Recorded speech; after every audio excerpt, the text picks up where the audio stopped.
Olá pessoal, sejam muito bem-vindos a mais um episódio do nosso podcast Conexões Reais. Eu sou Flávia Ode, sou médica, sou presidente do Instituto Lanterna Luminosa, que auxilia mulheres e seus filhos vítimas de todos os tipos de abuso. Estou aqui com a minha querida amiga Emanuele. Emanuele, se apresente. É isso mesmo. Oi, gente, eu sou Emanuele Sec, sou advogada e empresária e vice-presidente do Instituto Lanterna Luminosa. E hoje, mais um bate-papo bem bacana que a gente vai ter com quem? Então, hoje nós temos a presença do Dr. Jackson Baus, que é um advogado criminalista e que tem uma missão nada fácil e se dedica a atuar defendendo as mulheres que são vítimas de violência doméstica, de abuso. É um trabalho fundamental e esse assunto hoje vai ser espetacular. Tudo bom, Dr. Jackson? Tudo bem, é um prazer enorme estar aqui com vocês, com mulheres da envergadura de vocês, né? Eu tenho certeza que eu cresço muito aqui, estando ladeado aqui de duas mulheres incríveis como vocês duas. Obrigada. Dr. Jackson, conte um pouco da tua trajetória. Certo. Eu já tenho uma experiência na advocacia há um pouco mais de 10 anos. Eu fui servidor no tribunal, né? Fui assessor de magistrada e logo depois decidi seguir meu caminho e me tornar advogado. Meu pai era delegado, então a minha carreira era jurídica, né? Eu tinha vontade de ser advogado, mas de ser algo no meio jurídico. Mas na minha veia corria a defesa, assim, e acredito que por ter convivido com a minha mãe, eu era o defensor dela, e isso ficava muito presente na minha vida. E como todo profissional, quando inicia a carreira, ele não tem muito direcionamento, né? Lá no tribunal eu decidi que eu pretendia advogar. E quando me tornei advogado, sou o primeiro advogado da minha família, eu digo, e agora em qual área, né? Eu já atuava ali nos processos na área criminal, pensei, vou advogar aqui na área criminal, mas também é muito amplo, né? Advogar na área criminal é um leque enorme para você desbravar. E eu vou para a OAB, né? Entrei, me disseram, acho que bom se você pretende ser advogado, se infiltre lá no ambiente da OAB, que lá você vai conversar com outros profissionais e eles vão te ajudar a tomar um rumo. E logo no início eu fui orientado a fazer um curso. E esse curso era um curso extenso, se não me engano eram de 7 dias, lá na FIEP, me lembro como se fosse hoje. E esse curso era de atendimento da vítima de violência doméstica e a defesa da vítima. E eu faço esse curso e fico deslumbrado com tudo aquilo. E deslumbrado e assustado também, porque eu acabo conhecendo um lado que as pessoas comuns, como eu era naquele momento, não conseguem ver, né?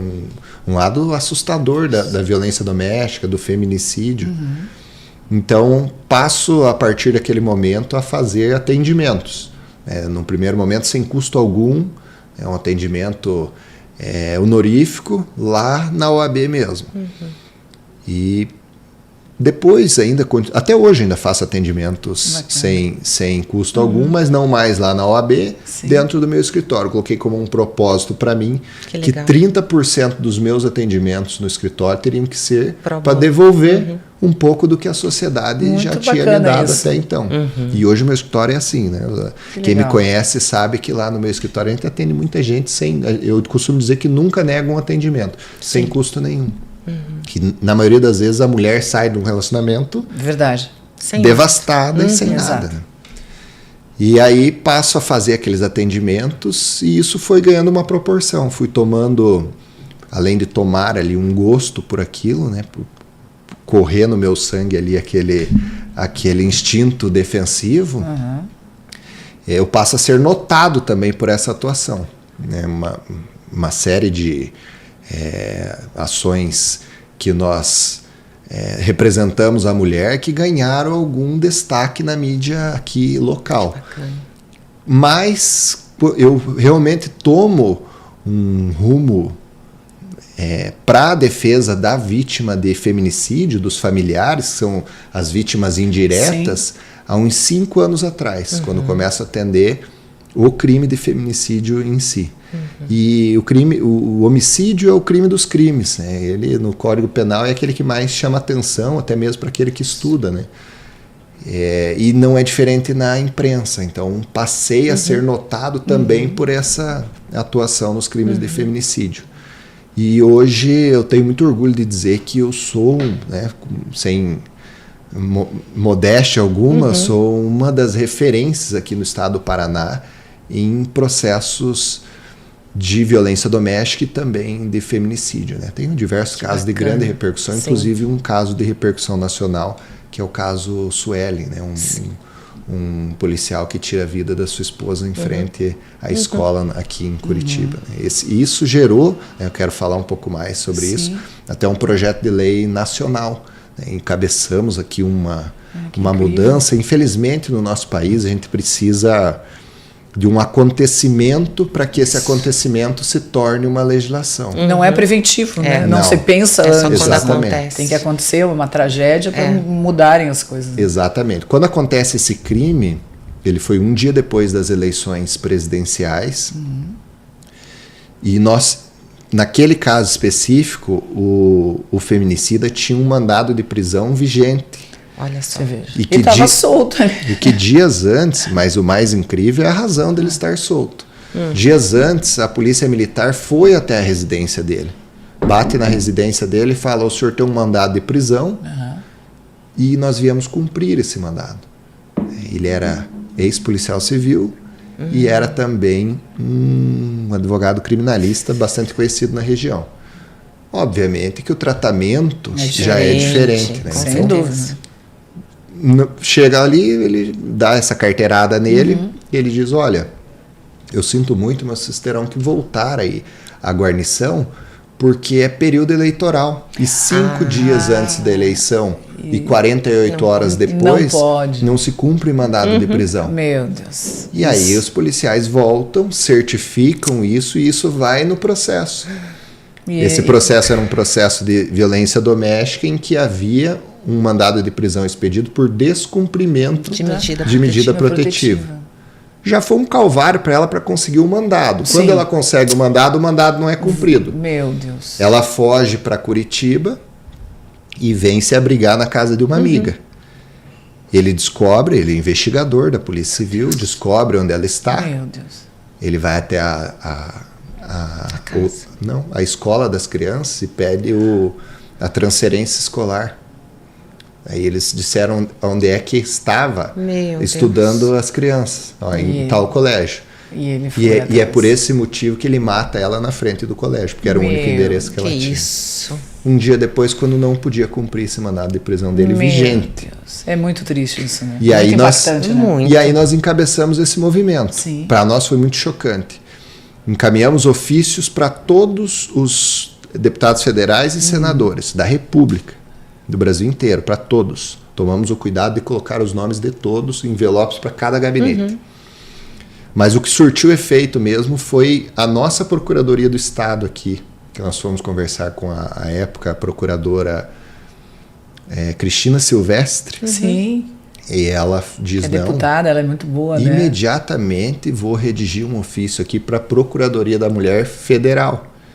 E a dona Tereza Nelma, que era deputada federal à época, hoje já não tem mandato, propõe um projeto de lei para alterar esse Código Eleitoral, que está estipulado no Código Eleitoral. A liberação para matar nesses dias, né? Exatamente. E é o período onde mais acontecem as coisas erradas, né? É furto, roubo, homicídio. Eles se sentem meio que seguros. Claro. O pessoal do crime ali é onde eles se prevalecem na situação.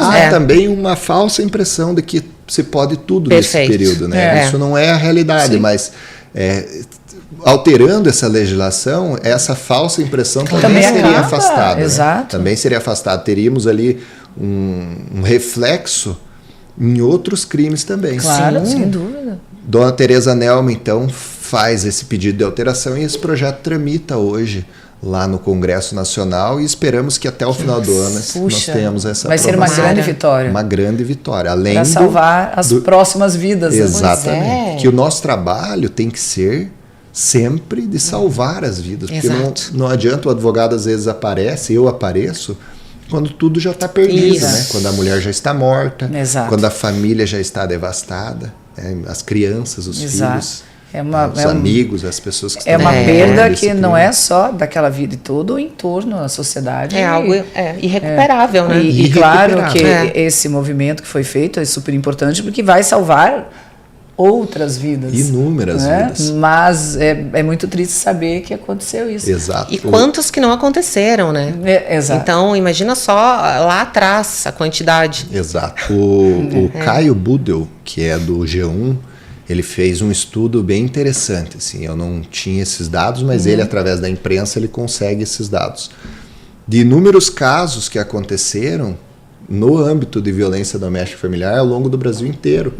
Então, ele traz para a matéria dele, uma matéria bem completa sobre esse projeto de lei, interessante. vários outros casos parecidos. Que também- E que estavam invisíveis, né? Porque é um caso isolado lá no Acre, outro Exato. aqui no Rio Grande do E Sul, como outro tem no lá. Paraná. Eu Se vi- você não compilar os dados, Exato, você você não acha tem. que é um caso só. É um caso perdido. E o que eu vejo hoje, infelizmente, é uma normalização, né, doutor, dessas notícias ou desses fatos, né? Porque assim, é mais uma. Eu falo às vezes, a notícia da perda de uma vida de uma mulher tá ali misturado com o clima lá, com a notícia do tempo, Exato. ou do índice da bolsa. Assim, as pessoas parece que até se acostumam a ouvir isso. E acham que isso está longe de mim, isso não faz parte da minha realidade, enquanto a gente vê que isso está do lado da gente às vezes. E às vezes dentro de casa. E às vezes dentro de casa. Dentro do lar. Exato. As pessoas, elas acham que não, isso só acontece com pessoas. Não tem esse padrão, talvez, que as pessoas acham, isso acontece com mulheres vulneráveis, ou essa gosta de apanhar, é mulher de malandro, ou só acontece numa comunidade mais carente. Não, a gente vê casos conhecidíssimos aqui, e a gente sabe que não poupa idade, classe social, profissão e nem situação geográfica, né? Não, de jeito nenhum. Ela está aqui em Curitiba, no Batel e na Vila Torres, da mesma forma. Não E tem distinção. você nunca quis fazer concurso para entrar para delegado, enfim, No para carreira começo, policial? sim. Quando eu comecei a advogar, eu já fazia um curso na LFG para magistratura. Eu ainda naquele... aquela instabilidade, eu fazia curso para magistratura. Mas quando eu passo a advogar, eu desisto imediatamente. Pegou o gosto. Se da encontrou magistratura, exatamente. nessa... Eu não cheguei a fazer nenhum concurso. Na verdade, eu não cheguei nem a concluir o meu curso da magistratura. Quando eu começo a advogar, eu digo, não. É isso que eu eu gosto. acho que é aqui mesmo. E parece que o destino, parece não, né? Foi se delineando sem você querer, né? Sim, já sim, tomou um sim. rumo. Deus é poderoso demais, né? E até porque a advocacia, a gente fala que o bichinho da advocacia te morder, né? Tem que morder. Que daí quem gosta vai fundo. Propósito, né? Porque propósito. Eu costumo dizer que é para os predestinados mesmo. Exato. Aquele que precisa ter no seu âmago. E especialmente na defesa da mulher. Exatamente. Com todas as dificuldades que tem. Vocês são mulheres e sentem na carne o que eu não tenho aqui propriedade para dizer. Mas é o todo dia. Mas enfrento a dificuldade de de ter que bater. E de poder provar, né, que ela é uma vítima, que ele é o algoz. E o mais complicado é que, além de ser difícil pra gente, né, na vida fora do mundo jurídico, tem a dificuldade daí com as leis. Então tudo fica muito difícil. Eu falo que não é fácil ser mulher. Não, que é uma dificuldade diária. Vou dizer uma coisas. curiosidade para vocês que talvez vocês não conheçam. O primeiro banheiro feminino no Senado Federal só veio em 2016. Meu Deus, eu não sabia disso. O primeiro Também banheiro não. feminino. Imagina. Podem pesquisar. Você veja. E com uma luta enorme da bancada feminina. Para poder ter Olha esse o direito. sacrifício. A política A política é muito masculina. não é para mulher. Não é. Não estou dizendo que não é para mulher, mas não a é mulher feita. não está. Não, ela não está política. inserida. Não está Tanto que tem um inserida. número muito pequeno. Né? Congresso, enfim, E tem algumas legisladoras que falam justamente desse abuso parlamentar, desse abuso Exatamente. dentro do mundo político. Exatamente. E doutor, às vezes eu ouço, né? A gente vê um número alarmante, né? Infelizmente o Paraná, segundo um estudo da Universidade Estadual de Londrina, do Laboratório contra o Feminicídio, está em 3º lugar no país em número de feminicídios. O que é ridículo pra Que nós. a gente, para mim foi uma surpresa, para ela também, quando nós vimos esses dados. Nós vimos dados do CEVID também aqui, do Paraná, mostrando um aumento absurdo de janeiro e fevereiro desse ano em relação ao ano passado, de mais de 40% a mais esse ano. Algumas pessoas dizem, não está aumentando, nós somente temos mais denúncias, tanto da violência doméstica quanto a notícia e ou o dado do feminicídio oficial. Isso é verdade ou está aumentando? Não, de jeito nenhum. Isso, para quem está na atuação, é perceptível. Eu ia dizer justamente isso. Quando você me pergunta, nós estávamos sintonizados. Porque a nossa sociedade padece de uma doença que parece que é incurável. O que assusta é justamente a crescente desses números. Exato. Eu não estou falando do número oficial lá, porque talvez a gente até tivesse uma justificativa. O nosso sistema está melhorando. Sim, temos mais notificações. Trazendo mais notificações. Ou as mulheres estão tendo mais coragem de denunciar, mas não é isso, exatamente. Infelizmente. Eu já tenho aqui 10 anos de atuação e percebo que o número é crescente. É crescente. E daí também tem um outro diagnóstico que nós podemos extrair dados, é que na pandemia é o mesmo sistema. Sim. Que no Paraná a coleta de dados é o mesmo, não alterou absolutamente nada. Na pandemia nós tivemos um número crescente de violência doméstica. Né? Exatamente. No ano passado, esses números foram ainda maiores. O que não justifica, porque, digamos, poxa, então teria que ter diminuído. Era o mesmo. Exato. Pois agora não tem mais o lockdown para ficar, porque eles falavam, a pessoa tinha suas válvulas de escape, então era violento, mas daí ia jogar bilhar, ia jogar futebol, saía com os amigos, e aquela violência talvez tivesse um foco de explosão em outro lugar. E agora o que justifica? Isso que é uma vida que voltou ao normal. Isso justifica, será que é por conta das brechas jurídicas? Você acredita nisso? Não acredito que só a brecha, não. O que deixa a pessoa, o cara, tão valente de ainda continuar com isso, desafiando tudo? E todos, né? Eu não acredito que só a legislação. Nós temos também um legislação problema. É um problema, com certeza. Né? Sem dúvida. Não posso dizer que nós temos uma legislação brilhante. Nós temos avançado na legislação. A Lei Maria da Penha, por exemplo, é um avanço substancial. Com um monte de crítica infundada que a gente ouve, às vezes, e fica até com vergonha Maria da Penha. Até para isso. Inclusive, até o histórico, onde eu vi um dia um podcast daqueles Red Pill, falando que a Maria da Penha era uma farsante. Era uma farsante, que na verdade ela estava com um amante, uma coisa cabeluda assim, absurda, desrespeitosa. E só tem uma pessoa que falou isso. Adivinha quem é? O marido dela. O marido dela. E a única fonte que nós temos é o marido dela. É absurdo. Olha, né? Então, assim, as pessoas ainda descredibilizam a Lei Maria da Penha. Mas o que eu vejo de problema nessa questão, que isso é uma queixa prática das nossas acolhidas no nosso projeto, é que elas falam assim, tudo bem, eu sei que eu preciso fazer, mas o meu medo é que eu vou fazer essa denúncia, não houve, foi uma agressão psicológica ou uma queixa de uma agressão grave, mas ele vai pagar uma fiança e eu não tenho como sair da minha casa, ele sabe onde eu trabalho, ou eu nem trabalho e eu sou sustentada, e a gente vê muitos homens saindo da cadeia, descumprindo essa medida protetiva e tirando a vida, assim como foi o caso da Suelen. Teria alguma medida na sua opinião, doutor, de se deixar essas leis mais rígidas nesse sentido? Poxa, esse cara vai ficar preso mais tempo, é inafiançável, dá um tempo para essa mulher se reerguer, sair daquele ambiente que ele está vigiando, porque o grande problema, muitas não denunciam de medo da saída da cadeia dele. Porque ele vai ficar 3 dias, 4 dias, uma semana preso e sai. E daí não adianta tornar inafiançável depois que teve a morte, quando teve o homicídio, o feminicídio. Você tem uma percepção boa da legislação. Sim. Vou dizer com base no diagnóstico dos números, eu faço uma constatação.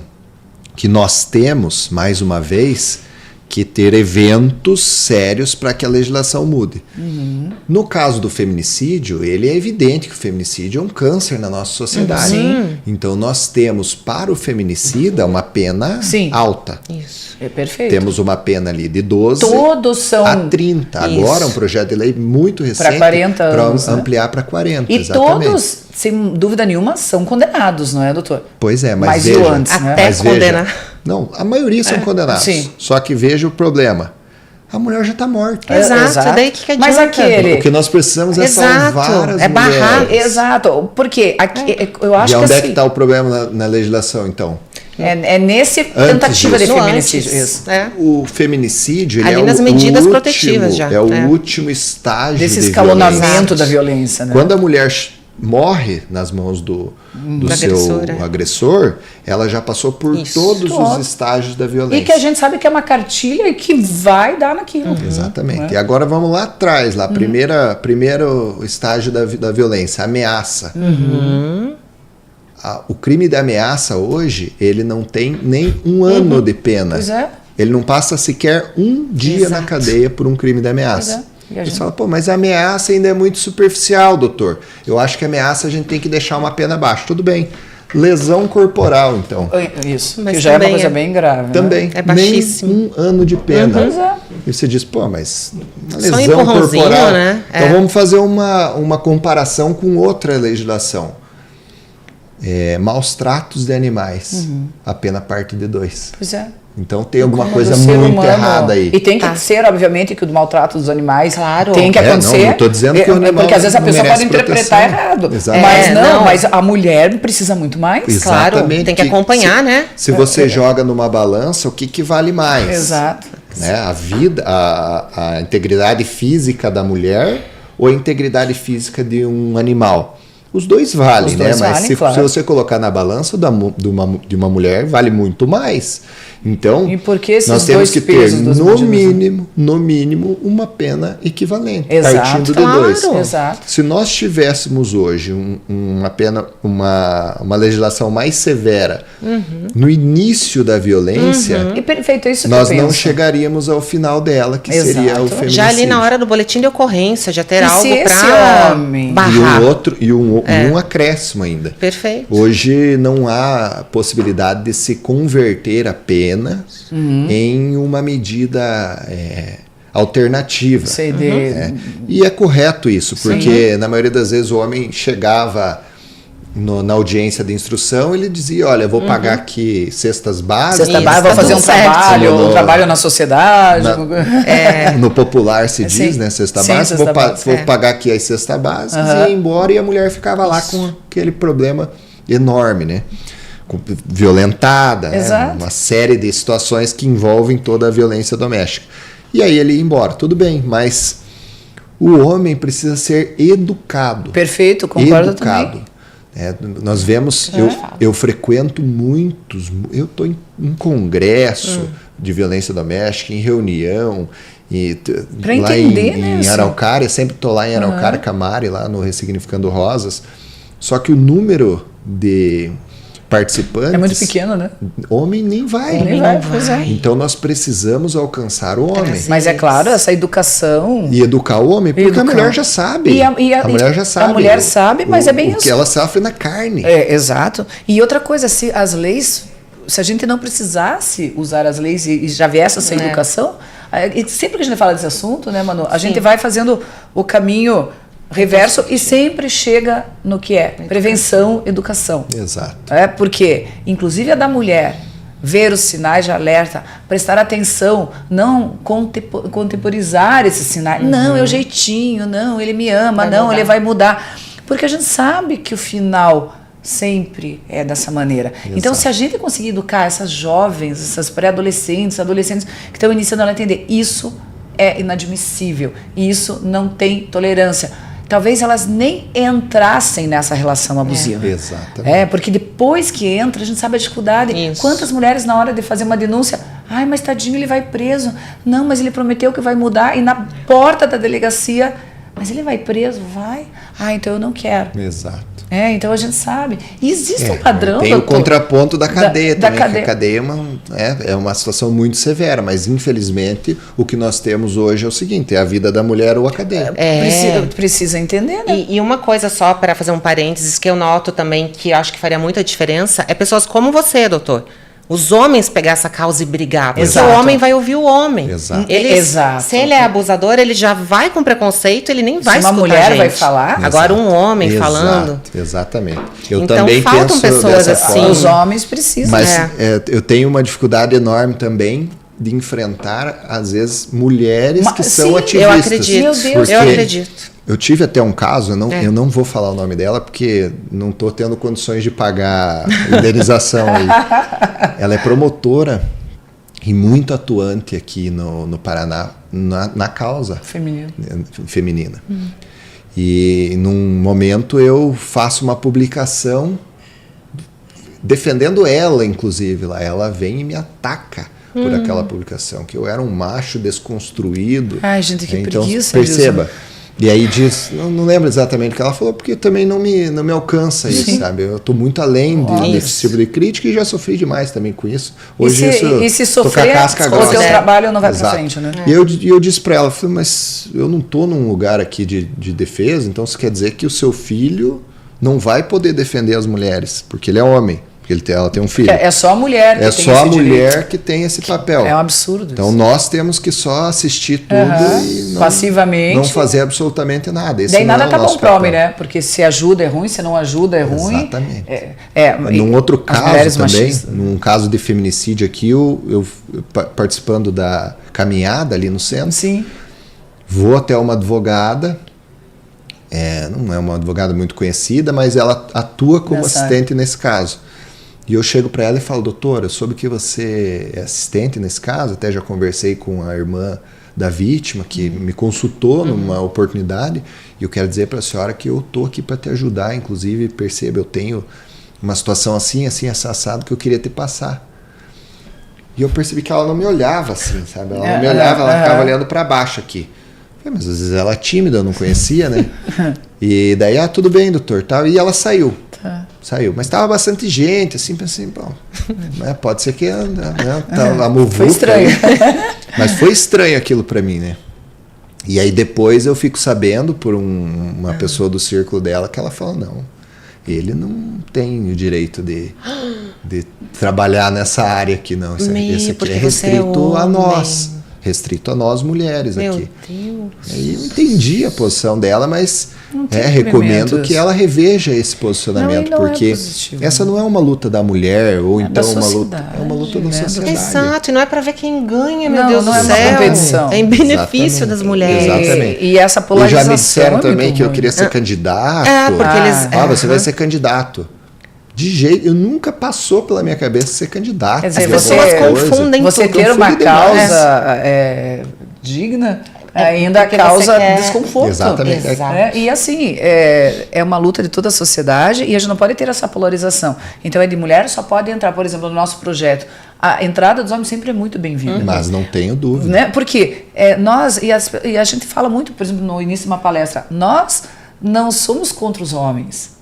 Nós não somos contra as relações, nós somos contra os abusadores. E, infelizmente, o número de abusos do homem contra a mulher é infinitamente maior do que da mulher contra o homem. É irrisório da mulher. Porque É nós irrisório. ouvimos, como o senhor deve ouvir também, assim, coisas assim. Mas também tem mulher abusiva. Porque isso aí então tem que ter a lei João da Penha. Porque eu falei, gente, olhem os números. Isso aí é o que mais ouço. Quantas crianças são estupradas e jovens por dia e todos são homens estupradores? Quantos homens ficam em cárcere privado? Nenhum. Quantos homens perdem sua vida porque ele não quis mais ficar com a esposa? Que tem é a Elisa, estuprado, né? tem a Elisa lá do Samud. Yoshi. Samud. Eu falei, não é a Samud, é do Yoshi, né? É Samud? Não, a do Yoki. Do Yoki, ó. sim. Da É outra Yoki, Elisa. ela matou uma Ela era do Paraná, inclusive. Era. Daí eu falei assim, gente, como que você compara um caso isolado à realidade Isoladíssimo. das mulheres? É. E tem um padrão, doutor, assim, desse modus operandi, desse abusador, quando chega, por exemplo, uma vítima de uma violência intermediária, digamos, bateu, ou uma violência psicológica, uma ameaça. Tem um padrão de evolução, assim, o doutor nota isso? A evolução na violência? Da violência? Nossa. Assim, que o comportamento deles são parecidos? Sim. É um padrão. Geralmente, são homens que no início da relação são os melhores com a mulher. é aquele que trata a mulher super bem. Eu costumo dizer que para a mulher é o seguinte: não se atente aos sinais para você, mas às pessoas que estão em volta. Perfeito. Se você senta numa mesa para jantar com ele trata mal o garçom, Perfeito. tome cuidado com ele. Verdade, Tome perfeito essa cuidado, observação. porque com você, ele não vai ser violento no primeiro. Não, senão ele encontro. perde a... Às vezes mas é exceção. É exceção. Às vezes vai demorar anos para se mostrar, né? Exatamente, ele vai se mostrar lá na frente. E depois que ele já fez isso, dessa maneira conquistadora, ele ficou E daí ela com a já mulher tá dominada psicologicamente, Sim, né? sim. Daí já- Às vezes psicologicamente, às vezes financeiramente. Sim, E muitas vezes esse combo, né? Porque a mulher, às vezes, até ela é independente, dela se apaixona, dela fica dependente emocionalmente, E ele e aos vai- poucos ele vai escalonando e assim, mas você é Esse tão é um linda, não padrão. precisa trabalhar. Esse é um padrão. Ele vai tirando, Ele vai afasta isolando. ela do convívio Isso. social. Ó, esses são Às sinais vezes de alerta. afasta. Aham. Quando é alguém de um padrão financeiro mais alto, ele afasta do trabalho, Da família. da família. Às vezes a mulher tem filhos, ele tenta afastar dos filhos. Sim, eu já vi isso com acolhidas. Então isso e a violência começa ali. E é mais fácil, né? Porque E ela ela tá... é velada, ela é Claro. muito velada no início. Às vezes a mulher não tem a consciência de que está sofrendo Ela acha que é um violência. cuidado, como ele gosta de mim, É ele não quer nem que eu vá no banco, Ele não me quer ama. Nem... E uma frase desse isolamento que a gente ouve muito assim: a tua mãe tem ciúmes do nosso amor, isola da mãe. As tua amigas. amiga tem inveja, tua amiga deu em cima de mim. Então eles fazem essas Fala coisas. mal da amiga. Claro, porque eu quanto mais não quero isolada, que você se envolva com ela, mais- que você veja o que ela fez lá no passado. sei lá. Mais presa fácil essa moça vai ser, essa mulher vai ser, porque ela não tem o apoio de pessoas lúcidas que falam: minha filha, isso está errado. E fora que elas no início se revoltam às vezes com as pessoas de fora, né? Ai, pare, ele é maravilhoso. Não, você que a tá briga com implicando. a família, às vezes, para poder ficar com proteger ele, o marido e proteger. Não é proteger o marido, mas proteger Proteger a a relação. A relação. com o marido. Às vezes pelo filho, às vezes pela dependência emocional, financeira. Então, Exato. então eu vou me afastar, já que ele não quer, melhor a gente fica numa boa. Mas isso não. Se isso resolvesse o problema, mas são outras situações que ele vai criando justamente para ir dominando Claro. e acabando psicologicamente com aquela mulher. aquela mulher fica E uma não refém. tem idade. Não, né? Tem aquela menina de 16 Sem anos experiência que, nenhuma. Os adolescentes. que Denise. sofre violência. E tem a mulher de 60 e poucos anos que sofre igual a de 16. Teve um caso, né, que até apareceu na televisão de uma promotora de justiça, uma procuradora, não me lembro, do Rio de Janeiro, que conheceu um cara de 60 anos, ela.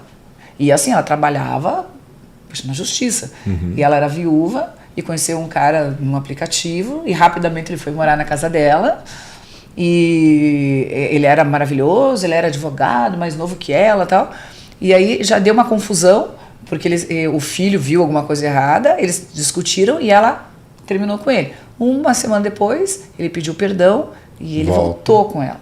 Até o dia que ele falou mal do falecido marido, ela falou: não, do meu marido você vai falar mal. Esse cara espancou essa senhora durante 4 horas seguidas. Ela foi para UTI com praticamente Aí todos já os tortura. ossos, Pois então. todos os ossos do rosto quebrados. E aí ela teve coragem e ela apareceu no programa de televisão falando isso. E quando ela falou, morrendo de vergonha, ela assim: eu nunca imaginei com a minha idade, já tendo passado por um casamento, onde que eu estava que eu me deixei iludir. E quando ela teve essa coragem, apareceram 10 ou 12 mulheres Vítimas de dele. outros estados vítimas do mesmo modus operandi. Mas a gente não precisa ir muito longe. Eu tenho aqui em Curitiba um feminicídio recente de que ela é uma cabeleireira, 63, se não me engano. Já uma cabeleireira muito conhecida, né? Na região ali, todos conheciam. Ela se envolve com um homem de 50 e poucos anos. E um dia ela, né, uma mulher muito determinada, né, já com Empreendedora, né? empreendedora, com a vida bem definida. Ela diz para ele, esse relacionamento aqui não me faz bem, eu não tenho interesse. E ele diz para ela: não, eu vou te dar uma casa aqui, tá aqui a minha casa, tem a chave do carro aqui, pode ficar, e só que o que eu quero é casar com você. Ela falou com a filha ainda. Fala com a filha: mas olha, eu não sei se fico com ele, mas eu não gosto dele, acho que por isso daí não tem por que eu ficar com ele. Sim. Né? E ela dá um basta na relação. Na noite seguinte, ele vai até a casa dela, faz uma emboscada e mata ela a facada. Meu Deus. E aí, daquele padrão que nós falávamos, eu disse, ele já tem 50 e tantos anos, não pode ser o primeiro dele. Ele já tem outro. Né? Ele já tem outros. Eu vou pesquisar outros casos. Em primeiro lugar, nós procurávamos ele porque ele estava foragido. E num segundo momento, eu publicava nas minhas redes que eu queria informações dele. E logo surgiu informações de um outro feminicídio dele em Bocaiúva do Sul. Você veja. Olha só. E não foi preso, não foi condenado, ele era fugitivo. Ele estava Ele foragido. tava foragido. Não, daquele primeiro não, porque era um feminicídio antigo. Eu entendi. Ainda não existia era nem Maria da feminicídio. Penha. Não Era existia só o um Código feminicídio. Penal. Exatamente. Meu Deus. Exatamente. Você veja, né? E ele estava em liberdade. Então, veja, não é uma coisa que alguém acorda hoje e fala, eu vou tirar a vida Isso, dessa. não. É claro que não, é um padrão. Isso está incrustado na nossa sociedade. Perfeito. E há alguns com um perfil homicida. Sim. Como é o caso dele. Um outro caso também de bastante repercussão, em que ele mata a mulher já com alguma idade. Eu falei, mas não pode ser. Não pode ser. Vamos aprofundar mais nesse cara. E eu pego os antecedentes dele, ele tem 2 processos no litoral, Guaratuba. Um processo de incêndio criminoso e um de ameaça. E era segredo esses 2. Falei, desce lá E pega a cópia desses processos que eu quero ver. Liguei na vara lá, pedi, me mandaram a cópia lá pelo meu sócio do escritório. Olha, o incêndio criminoso era um incêndio de um namorado da ex-esposa dele, que ele pôs fogo. Tudo E o de relacionado. ameaça era o da mulher, Você veja. que ele fazia as ameaças idênticas à do caso do feminicídio. Meu Idênticas. Tem uma degravação de uma ligação, que na época era só o telefone de fio, em que ela grava num gravador. E aí eles transcrevem aquela gravação. Tá. Em que ele fala, eu vou matar você e os 2 filhos, eu vou matar fulano e vou matar o teu namorado agora. Se você não voltar pra mim, a tragédia, e depois eu me mato, ele fala. Ainda tem porque isso. ele ainda faz esse jogo, psicológico, né? E tem uns que se matam. E no bom, caso, no segundo caso, era exatamente a mesma dinâmica. Exatamente a mesma dinâmica. não Não muda. mudava nada. É Parece a que a história se cartilha. repetia. Então, assim, esse perfil de homicida, Sim. para ele não tem outro caminho, é só a cadeia mesmo. E eu ia até Exato. perguntar isso, como que é visto dentro do sistema carcerário os homens que, né, estão condenados por feminicídio? Tem mesmo, tem a repulsa por determinados crimes que a gente sabe, estupro, né, quando envolve mulher, idoso, criança. E o feminicídio? Os homens meio que se unem, Não. fingem não ver, ou eles abominam também isso? Não. Como que é dentro? Nós sabemos que o nosso sistema carcerário hoje ele é dominado por facções criminosas. A facção criminosa em si, ele tem um estatuto, inclusive. O primeiro comando da capital tem um estatuto. E nesse estatuto, eles não admitem a violência gratuita contra mulheres. Não significa que Gratuita. o PCC não cometa crimes contra mulheres, mas a violência gratuita não é admitido. Então, no sistema carcerário hoje, o homem fica em Isolado. uma ala que chama seguro, junto É, com não crimes fica. sexuais, com crimes Porque todos Então esses ele tá estão... nessa contra panela. crianças. Então ele fica nessa panela assim. Entendi. Existe sim por parte da organização criminosa uma repulsa. O problema não é lá dentro do sistema, o problema é na sociedade mesmo. Aqueles Pois que é. governam o nosso país, aqueles que Isso. governam aqui o estado, municípios, esses são os reais problemas, porque esse machismo, Estrutural, tá em tudo, né? essa violência, ela fica bem escondidinha, Fica. mas apontado nas ações. Velada. Porque se eu coloco a minha energia, a energia do Estado, em causas que não contemplam a mulher, eu também não deixo de ser um... Exato. Exatamente. E ser conivente com esse Exatamente. meio, né? Intrinsecamente. Exatamente. É, Então, e a gente sente, doutora, essa dificuldade em algumas secretarias, órgãos públicos, porque assim, parece que eles têm esse tema nas datas comemorativas.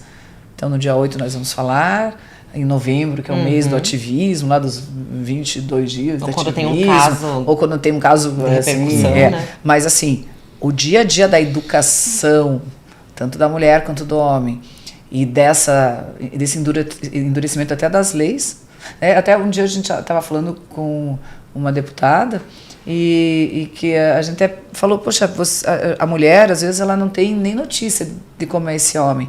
Por que não tem algum tipo de lei em que mostre, não precisa dar detalhes, mas assim, que tem esse acesso a tudo em sigilo? Ele tem já uma medida protetiva contra ele, uma Maria da Penha, porque essa mulher, ela, poxa, aqui é um ambiente inóspito para mim. Como se fosse um banco de dados para se precaver. A sugestão, porque é sempre assim. O sigilo é para ele. Um aplicativo para que a mulher pudesse consultar. Claro. E isso não violaria o processo. Você não quer ver o processo, só saber se o cara tem algum problema positivo, com isso. Se aquele cadastro é positivo ou não. Exatamente. Porque pegue hoje, já ia evitar muita coisa. Com certeza. Pegue hoje e digite o seu nome no Google. Exato. Por curiosidade. Não, vai no Jus Brasil e todos os processos. E aparece coisas que já do saíram. Civil, que você sofreu, que não sofreu, tá tudo lá. Tá tudo lá. E por que nesse caso você tem que proteger o agressor? Crimes de outras naturezas, por exemplo, roubo, furto, estelionato, tá tudo lá. Mas por que a vida, violência doméstica? Mas a pecha desse tipo de coisa é para proteger as mulheres. A intimidade da mulher. Isso é a maior falácia que existe. Claro, sim. Até porque o bem mais precioso qual que é? A vida. E a outra mulher, você está prevenindo o problema de outra. Agora, se diante de uma informação dessa, essa mulher ainda vai apostar, vou entrar aí nessa, aí é um livre-arbítrio que também pode ser trabalhado com os valores da mulher, com a educação. No mínimo ela vai ter ali um cuidado diferente. Não vai se jogar às cegas. Eu vou arriscar. Mas eu sei. Exato. Então eu mas vou tem tomar muitas mulheres que não têm nem vou procurar ideia. talvez auxiliar ele. Não que essa pessoa tenha que ficar solteira o resto da vida, mas tem que saber. Tem que saber se você está disposto a enfrentar ser um risco, aquele problema. Exatamente. E ser um risco, porque ela pode ser a próxima, exatamente. O próximo nome no processo da medida protetiva. Ou o CPF anulado já. É muito triste. Eu fiz um júri em Juiz de Fora, Minas Gerais, que era o segundo feminicídio dele, do homem lá. Ele já tinha cometido um consumado contra a ex-esposa, 2 filhos, e tentou contra a minha cliente no segundo. Talvez, se ela tivesse tido oportunidade de saber, não tivesse se envolvido com ele, para ser a próxima vítima. Porque, como você disse, eles são maravilhosos no início, então nem parece que ele teria um passado desse. Exatamente. Não, esse homem é maravilhoso, é um príncipe, jamais ele faria isso. Mas você tem o fato, talvez acendesse a luz vermelha ali, Exato, né? E até pautar políticas públicas voltadas para esse tipo de situação, para esse número, né? Para essa questão relacionada aos homens.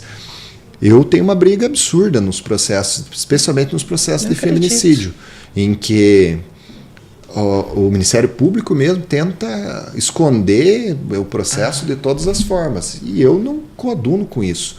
Eu tenho o mesmo entendimento do CNJ. Nós temos que uniformizar aqui esse sigilo para o país inteiro. Sim. E, no caso do feminicídio, está acabado já. A mulher já morreu, você não tem mais nada para proteger ali. Exato. Infelizmente, não é. Às vezes um filho que fica assim, mas nós temos que tratar isso lá em outro ambiente, não aqui no processo criminal. Sim. Mas o depoimento especial do filho, então fecha de sigilo o depoimento especial, não o processo inteiro. Exatamente. Porque senão fica muito fácil para o homem. E para ele sente-se numa zona de conforto. A regra é a liberdade. Aí ele, além da liberdade, ele não tem tornozeleira, não tem absolutamente nada.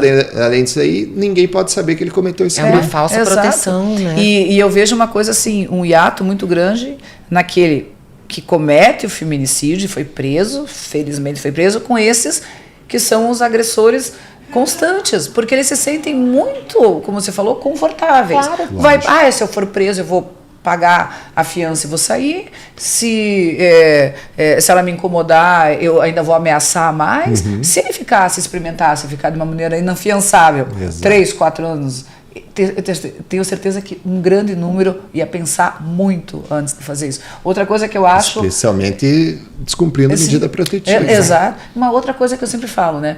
Digamos, aquela mulher sofreu uma violência doméstica, fez todo o trâmite na delegacia, não tem como voltar para casa, ela vai para uma casa de acolhimento.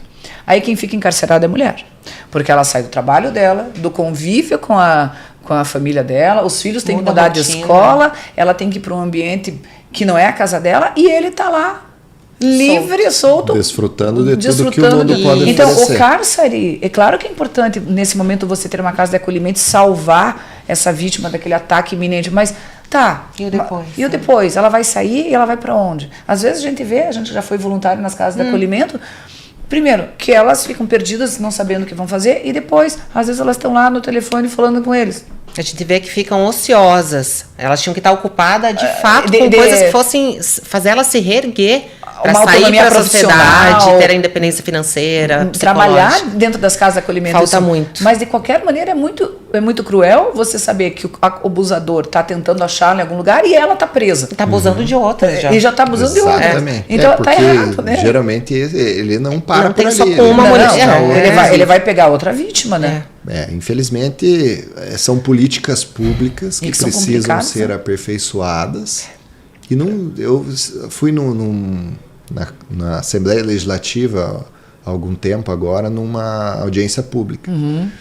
E causa um vomitinho, como eu costumo dizer assim, um vomitinho nas pessoas quando a gente toca nessa ferida. Mas eu disse com todas as letras, e de forma muito sonora, inclusive, tem que ser que assim. Nós não precisamos inventar a roda. Não precisamos nada de absurdo, trazer lá o Starlink aqui para o Brasil para poder monitorar o homem. De jeito nenhum, não é isso. Mas já nós existe, né? precisamos fazer as coisas funcionarem. Exatamente. Casa da Mulher Brasileira aqui de Curitiba. Não sei se vocês conhecem esses números, mas só no ano de 2023 teve 60 mil atendimentos. Meu Deus. 60 mil atendimentos para uma capital. Então, mas a mulher não procura, né? Talvez essa seja a justificativa. Sim. A mulher procura, mas chega lá e encontra essa realidade, né? Tá aqui o acolhimento tá aí, mas agora é com você. Exato, não dão a condição. Ela volta daí pro ninho onde ela estava sendo torturada. Não, ela não tem consegue. Dinheiro, ela não tem como nada. Sustentar os filhos dele. É uma emergência para sair do alvo do cara, só isso. E a própria casa tem que dar esse suporte, esse direcionamento. Então aqui nós temos um programa de reinclusão no mercado de trabalho, por exemplo. Exato. Só que você educação financeira, com uma psicóloga para você precisa atrair a iniciativa privada. Exato. É isso que a gente fala. Junto com a iniciativa pública. E essa é a dificuldade que a gente sente, exatamente, de fazer essa junção com o nosso trabalho aqui fora até com elas, né? Exato. A gente tem, ponte. por exemplo, dentro do nosso instituto, uma parte, um PIR de atendimento, que é o PIR profissional, onde a gente oferece vagas de trabalho para essas mulheres gratuitamente, com empresas. Agora a gente está com o Hotel Accor, uma ação linda, um curso de camareira gratuito. A dificuldade, nós não conseguimos, por exemplo, fazer essa divulgação nas casas de acolhimento que são acolhidas pelo FAS, pelo CRAS, porque tem toda uma burocracia que não pode acontecer isso. Eu tenho certeza que todas essas mulheres que são acolhidas em Curitiba, nessas casas, ficariam muito felizes de ter essa oportunidade real. Não tenha dúvida. E aí a gente esbarra na burocracia. E na política. E na política. Eu posso falar abertamente, mas porque eu não tenho interesse nenhum no Mas é verdade. Na burocracia e na política, porque lá precisa ter alguém que é do reduto político, do político tal, porque depois ela precisa sair de candidato a alguma coisa. E se alguém for lá, pode ser que tome esse reduto. Essa é a realidade. E assim, nós notamos que não só a nossa ONG, como outras que trabalham parecidas, sentem a mesma coisa. Nós somos pessoas não gratas, às vezes, porque a gente vai mostrar a realidade e tentar mudar, e a gente não faz parte daquele contexto. Daquele meio. E isso é muito triste, né? E então a gente pensa, poxa... Não raro você chega e ouve, mas você é de qual partido? Não, mas eu não sou de partido nenhum. Precisa de partido? E é muito triste que a gente tem toda uma estrutura para receber essas mulheres, mas não querem talvez passar pra gente, sabe como? Então, de um lado são pessoas querendo agir e de outra... E voluntários, as pessoas querendo que não aconteça. Empresas privadas querendo oferecer essas vagas de emprego, esses cursos preparatórios. escritórios. Nós temos as psicólogas, os advogados, as pessoas que trabalham com a autoestima, e a gente tem uma super dificuldade de trazer esse público mais necessitado para dentro do que a gente oferece. E é muito triste. Né? Ó, vou te dar 2 exemplos que são bem evidentes aqui para nós, aqui, a gente não precisa ir muito longe. Em primeiro lugar, nós temos um protocolo de atendimento em casos de violência doméstica e de feminicídio. Esse protocolo diz que toda e qualquer ocorrência relacionada à mulher, onde a mulher é vítima, essa ocorrência tem que ser da delegacia da mulher. Perfeito. Independente do que for. Independente. Tem que partir da delegacia da mulher.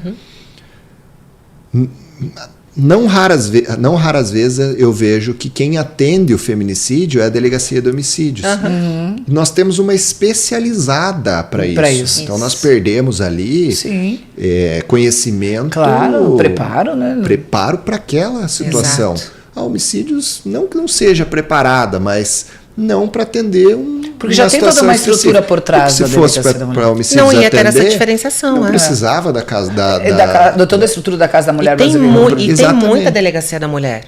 Claro, né? tem. A gente viu esses dias, né, que a gente viu a numeração. Qual que era até a notícia que a gente tinha falado?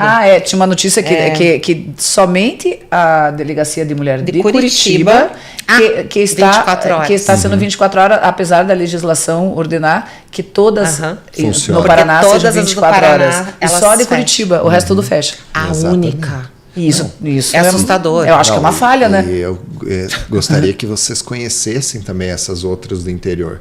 Porque você chega tem um protocolo também, é o mesmo protocolo que eu estou falando aqui. Você tem no protocolo que o atendimento tem que ser feito por uma mulher também. Porque a mulher não se sente à vontade de falar com o homem. E muitas vezes o homem já desfaz. No meu escritório, justamente, nós disponibilizamos o atendimento por uma mulher para que ela traga para mim depois, né? Porque ela vai ter mais traquejo ali para tratar com a mulher. E a mulher, a vítima se sente mais à vontade, né? E a mulher sente na pele, né? A mulher que está recebendo essa informação, ela tem o mesmo sentimento da que está repassando. Exato. Então, no interior, na maioria das vezes, nós não vemos nem mulher atendendo. É aquele investigador que já não está muito afim, que vai lá no balcão e fala, o que aconteceu? E na frente de todo mundo fala. E às vezes, nela. Às vezes ela sofre violência até mesmo dentro da delegacia. Sabe quando que ela vai voltar lá? Nunca mais. Ela vai morrer na mão do agressor. Porque daí tem a revitimização, né? Passa para um, passa para outro e vai. E eu ouvi isso de uma mulher. Eu me senti humilhada. A hora que eu saí, foi uma cidade interior, virei para trás, tava os policiais rindo da minha cara. Vou te dizer uma outra situação que eu já atendi. Pro pessoal, até para as mulheres, pro pessoal da polícia e tudo, também teriam que fazer um treinamento. Para as mulheres também. Vou te dizer uma outra situação que aconteceu. Ela chega, é atendida por um homem, o homem pega o celular dela, e aí ele orienta ela, atende tudo ela muito bem e trata ela uma mulher muito bonita. Logo depois ele manda uma mensagem para saber se estava tudo bem com ela. Ou seja, já passou do ponto, já queria... Está tudo bem com você, né? Você se afastou dele. Meu Deus. Né? Não é o protocolo. Exato. Eu não tive intenção, mas não é o protocolo. Mas não é assim que faz. Exato. Usa o protocolo. Passe lá para uma assistente social, para alguém lá que possa atender ela nesse ponto, mas investigador que atende num plantão uma mulher vítima de violência. Não pode mandar mensagem na sequência. Não, quebra total. E eu acho que existe também uma necessidade da educação do pessoal que realmente trabalha da própria polícia, da própria polícia. Porque, infelizmente, existem até mulheres delegadas. Isso aconteceu com uma amiga da minha filha, que quando foi na delegacia, ela falou assim, minha filha estava do lado, falou assim, mas o que você fez para provocar ele? Isso é normal. Tem. Mas julgamento da própria mulher, né? Uma delegada, mulher. E aí ela se sentiu pior ainda. Ela falou assim, como assim? Não, porque alguma coisa você provocou, porque o rapaz não ia fazer isso do nada. O que você estava fazendo para irritá-lo? Por que você tirou ele do sério? Exatamente. E isso causa assim, uma vergonha na mulher e ela muitas vezes não vai voltar. Não volta. Não volta. Ela pensa, eu vou ter que aguentar isso sozinho, porque ninguém me acredita. Ou todo mundo ainda acha que eu sou culpada, porque o abusador já fala isso o tempo inteiro. Desculpa, você me provocou isso, você provoca o meu pior. Daí ela vai num órgão público, quando ela acha que ela vai ser acolhida e acontece isso. Então a gente vê assim, né? Que são vários braços que tem que melhorar. O cumprimento da lei, a modificação da lei, a educação. A estrutura total para trabalhar e dar certo. E como você falou, já tem, né? Isso já é tem. Barato. Exato. Isso não é uma coisa absurda. E além do que não, isso não tem como fazer porque não tem, não tem como viabilizar financeiramente. Não tem isso. Uma outra situação. Aqui mesmo em Curitiba, nós temos a Casa da Mulher Brasileira, temos a Delegacia da Mulher no mesmo ambiente. Isso. Mas não temos o IML. Porque exatamente. Eles falaram até que eles iam fazer, né? Mas acho que ainda não. Isso não sai por uma questão burocrática. Veja, nós temos a Casa da Mulher Brasileira, que é uma instituição municipal. E daí. E o IML é estadual. Então os dois precisavam. Isso eu levei para o debate Precisa ter essa junção. Nós temos que conversar e acabar com essa burocracia de alguma forma. São 2 plantões para 2 médicos. Não tem nada difícil. E uma sala. A sala, o município já se colocou à disposição. E já tem, né? Inclusive, eu me lembro que lá, quando a gente foi visitar, ela falou, aqui tem um espaço para ser um posto do IML. Só precisa do profissional por parte do Estado. Burocracia. Porque um profissional do Estado não pode trabalhar no município. E tem várias maneiras de se arrumar, né? Então, é bem isso, né? Às vezes a mulher não faz o exame e isso inviabiliza a ação. Por conta da saída, às vezes ela não tem nem condições financeiras de ir até lá para poder fazer esse exame, depois levar de volta ali. Essas coisas que não podem acontecer. E até porque se tem já um centro, ela tem que ser acolhida já ali. Ela não vai ficar de ponta. E lá é tão bacana, porque já tem um lugar para elas dormirem, acolhe até os pets, que eu vi. Quer dizer, tem que ter essa parte fundamental. E eu acho que facilitar a vida da mulher. Até porque isso é para iniciar o processo, não é algo... o governo, as secretarias públicas... Não é uma bobeirinha. E o que as secretarias públicas têm que ver é isso. Esse imbróglio tem que parar. Essa coisa burocrática, porque o problema é muito maior. Porque às vezes uma falha nisso, né? Quando eu vejo casos de feminicídio, eu fico analisando retroativamente assim, o que nós enquanto sociedade poderíamos ter feito para não chegar? Será que uma oferta de emprego para aquela mulher não teria tirado ela daquela casa e da companhia? Será que uma mãe mais acolhedora não poderia ter recebido? Será que um delegado que presta atenção quando é só uma ameaça não poderia ter sido mais firme, dado uma medida protetiva? Todos nós acabamos pensando que esse círculo em alguma parte se quebrou. Se chegou no feminicídio, alguém falhou. Alguém falhou. E às vezes são falhas assim, ó. Teve um caso que eu fui na imprensa. De todo mundo, uma coisa de cada pessoa. Eu fui na imprensa muito revoltado e disse, olha, esse rapaz aí não puxou o gatilho sozinho, ele puxa junto com a delegacia, junto com o gabinete do Ministério Público. Nossa. Com os vizinhos. Sofri até nota de repúdio. Eu acredito. Mas é verdade, porque assim, todos nós, enquanto sociedade, somos responsáveis. Nós, como qualquer cidadão, ou mais, principalmente o poder público, ele tem a sua responsabilidade disso evoluir dessa maneira absurda que evolui. E até porque antes de ser um órgão, uma instituição, são pessoas, né? São pessoas que estão então, ali, assim, é uma sociedade civil mesmo sendo um órgão. Exatamente. Porque é complicadíssimo, é triste. E uma oportunidade também, eu fui no gabinete de uma promotora e levei a família junto. Isso não é usual, não acontece. E a família foi junto comigo. Marquei para mim, advogado, para conversar com a promotora. Quando eu chego lá, que eu bato na porta, eu entro já com a família. Ela se assusta. E aí para quebrar um pouco o gelo, eu disse para ela, doutora, eu trouxe aqui a família, mas é para a família entender que o Ministério Público não é um robô, é uma pessoa também. Bacana tá aqui, essa abordagem. entendeu? Exatamente. É uma pessoa que está aqui, mas na verdade não. Na verdade eu trouxe a família para justamente o contrário, para ela entender que do lado de cá não é papel. É uma família que está ali sofrendo. São uma família inteira que está aqui sofrendo. Daí, assim, quando tem um feminicídio, tem um processo criminal, mas tem o processo civil, tem o processo de família, o de alimentos. Então envolve uma série de coisas. É uma desestruturação. Quem é que fica com os filhos, quem é que paga as contas, quem é que devolve o imóvel, porque esse quem filho é que pega o imóvel. Porque esse filho perde pai e mãe, né? Porque quando o abusador não comete suicídio, ele vai estar preso, Exatamente. né? Então e olhando é tudo papel, mas papel. por trás desse Muito papel são vidas, são seres vidas. humanos que estão ali padecendo. É muito bacana essa visão, assim, essa abordagem que você fez, né? E, doutor, me fala, assim, se pudesse dar um recado para essas mulheres que estão nos ouvindo, exatamente. o que você diria para elas, para elas se protegerem? Nós temos hoje um avanço. Embora a gente tenha tratado aqui de uma série de problemas, o problema só é resolvido quando o dedo toca a ferida, quando nós expomos o problema. Primeiro, para resolver o problema, você precisa conhecê-lo. Sim. Então, por isso que nós discutimos hoje. Mas, no fritar dos ovos, nós estamos evoluindo ao longo do tempo. O problema é que os números também estão crescendo. Mas, digo para a mulher que nunca deixe de comunicar às autoridades. Por mais que tenha desafios lá, por mais que nós não temos ali a estrutura que gostaríamos, nunca deixe de comunicar, porque os números mostram também que os feminicídios e a reiteração de violência doméstica nos casos de medida cautelar, né, de afastamento ou até a protetiva, eles são muito pequenos. Então ela é eficaz sim. Embora a sensação seja um pouco distinta, porque o que mostra no jornal é aquilo que a gente vê, que recidiva, quebrou, né? Mas ela é sim eficaz. Então a mulher nunca deixe de levar essa violência ao conhecimento das autoridades. Não é só um número, é proteção efetiva. E também para que ela se cerque de uma rede de apoio sempre, que nunca deixe se colocar nas garras do leão sozinha. Ficar isolada. Se cerque de uma rede de apoio, da família, se não tem a família, de amigos, de pessoas próximas, de vizinhos.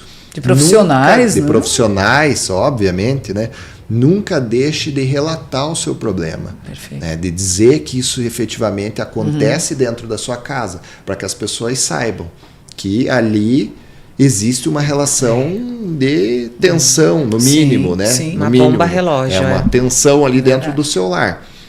Porque, de alguma forma, isso intimida o homem também. Se a irmã sabe, se a mãe sabe, se a vizinha, a amiga sabe, ele já fica, ele se intimida também. Verdade. Agora, se ele tem caminho livre, passagem livre, já fica muito mais fácil para que o pior aconteça.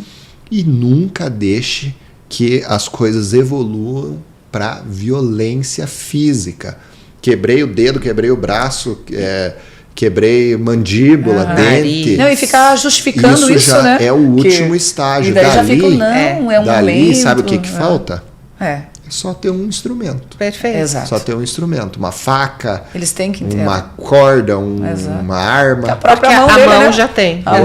Até a mão dele, que é muito mais forte que a da mulher. E na maioria das vezes o homem é muito mais forte. Ele consegue até com as mãos tirar a vida da mulher. Então, tome muito cuidado e não deixe que avance para uma violência grave. Se aconteceu contigo, esse era o limite. Era até ali. Dali em diante ele não pode seguir. Esse relacionamento está afadado ao insucesso e você está correndo um risco muito alto. Nós temos no escritório um questionário em que a minha assessora recebe a mulher e antes faz essas perguntas para ela e vai preenchendo o questionário. Esse é um questionário de risco que ela corre. Então, ela já vem com essas perguntas para mim, eu já sei que ela corre um risco altíssimo. E você já fala isso para ela também? E, com certeza. Eu não chego dizendo para ela, você vai morrer amanhã. Não, mas você está eu sei situação... que vou tomar ali uma atitude um pouco mais séria e também vou orientar ela de forma mais abrangente. Até porque você se sente responsável. Exatamente. E eu tento fazer de tudo, de absolutamente tudo, para que ela consiga ter a visão de que efetivamente ela corre enxergar esses sinais, enxergar que não é amor, que não é... Exato. Em uma oportunidade eu até disse para ela, nós temos uma colega que ela faz atendimentos de mulheres, mas